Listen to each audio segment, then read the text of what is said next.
Okay, we've already covered how to tie a figure eight. I want to show you a couple of variations. One, if you tie a figure eight loosely, and I'm using much larger line than would normally be used with an eye of this size, but that's just for demonstration purposes.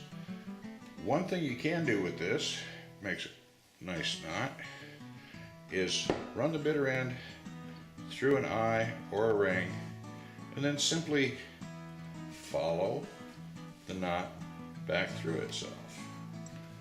And by doing that, you end up with a very nice looking knot. You start,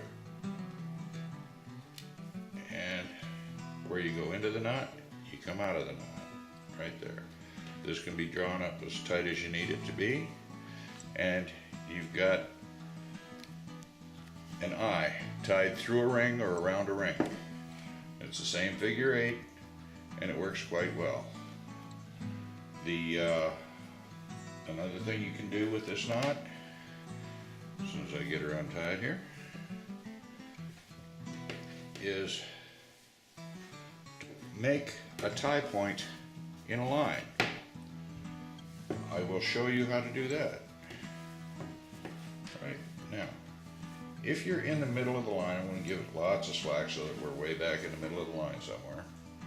And wherever you want your tie point to be, you simply take a large bite, and then you do the same thing as you did before when you're making a regular figure eight, except you're doing it with the bite, and you pull it through, and you have a figure eight, and you have an eye. Makes a very nice tie point in the middle of the line. I'm going to show you the way the climbers do it. And again, this is another slight variation.